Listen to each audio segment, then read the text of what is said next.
ever stop and think, why spend too much time just getting ready? Let me be honest, I don't know one single thing that I haven't done to make you notice me. Let me be real here.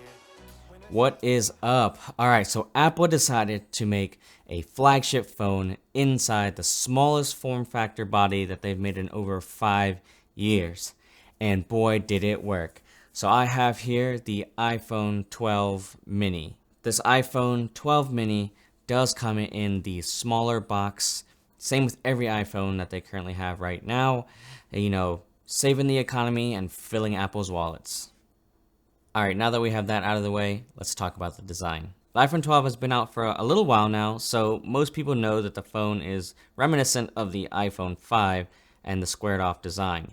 But with the phone this small, all the buttons are easy to reach and the phone is really designed for one-handed use. I'm a huge fan of the aluminum sides. They look super sleek. The gloss back is a different story, however, because this thing picks up fingerprints like a freaking private investigator. I do prefer the iPhone Pros with their frosted back. I think that looks the best.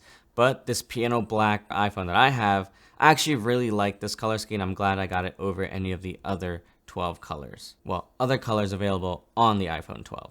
There are less microphone and speaker ports at the bottom of the phone, and from some random testing of friends and family, I can tell you that the iPhone 12 Max does actually have a louder full volume than this mini. But don't let that worry you, the mini is plenty loud enough for most use cases. Apple's new ceramic shield is touted to be stronger and be able to withstand a lot more falls than previous generations. Alright, so I'm not actually going to test this on my personal device, but from what I've heard and seen from drop tests, the back actually does withstand pretty well. As far as the front, from some friends I have heard that just because it's stronger doesn't mean it's more scratch resistant, and it's actually probably more scratch prone than previous generations. So this might be the first iPhone that I put a screen protector on. Alright, so I'm going to bring up bummer number one of this phone, and that's the notch. It's the same size across all the iPhones, therefore on a smaller phone it's going to take up more of the body. You get used to it, but if you look closely, the symbols at the top do seem a little scrunched together and a little too close to the edges for my liking. And going outside in, let's talk about the internals. So this phone is rocking obviously the new A14 chip. That's super fast, like we're not even gonna question that. Honestly, the iPhone 11s were still pretty fast phones. It could handle pretty much everything.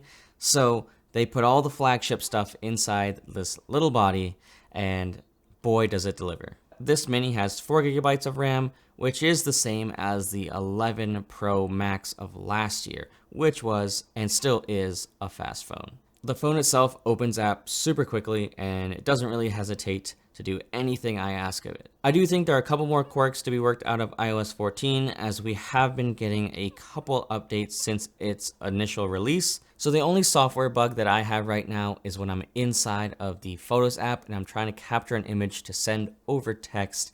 There is a real lag, so if I take the picture, it's about a 1 or 2 second delay from when it shows up being able to be sent. Whereas if you're in the actual camera app, taking a picture is pretty much instant. Let's get the elephant out of the room, the battery life. I will admit, going from the iPhone 11 Pro Max to the 12 mini has been quite an adjustment. You definitely cannot go a night without charging your phone. Alright, so I consider all day usage pretty much waking up to when you're at least getting ready to go to bed. So for me, that's about 8 a.m. till about 11 p.m. And as I would consider myself medium style user, medium load user, this phone doesn't get through the whole day basing off, I guess, my old habits. Obviously, if you're a power user, this is not the phone for you. I'd recommend the Max or just a larger Android device. So I lowered my social media use pretty much. I do still use Twitter, Instagram, you know, that kind of stuff on my phone, but I don't check it as regularly.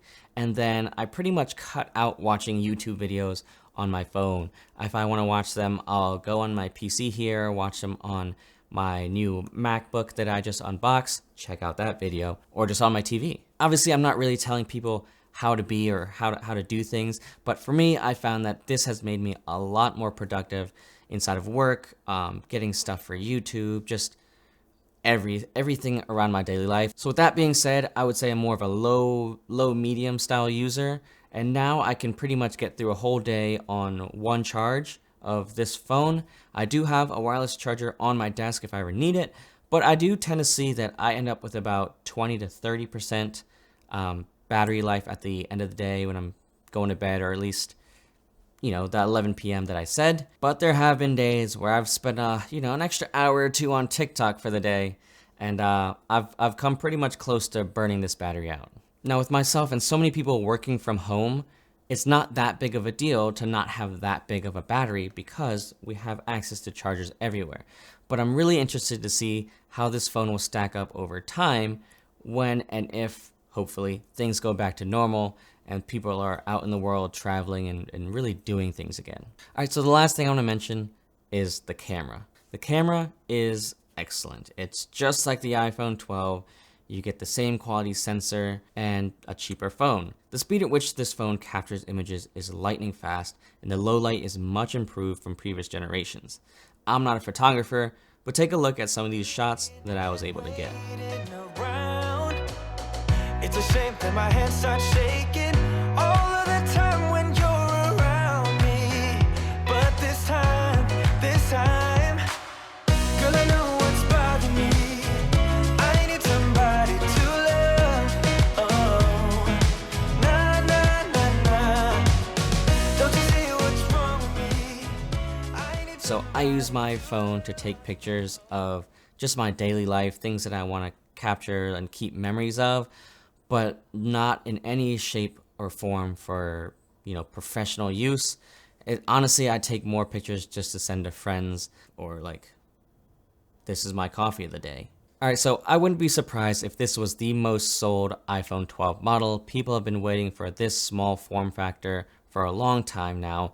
I know us tech heads are all about the specs and getting the biggest and best phone out there, but the truth is a majority of phone sales are really just from the average person who doesn't do all of these things. They just want something that really does things well and saves them the most money.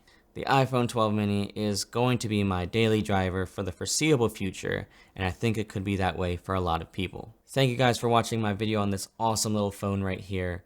Let me know what you guys think of my first phone video and what your thoughts are on the iPhone 12 mini down below. See ya.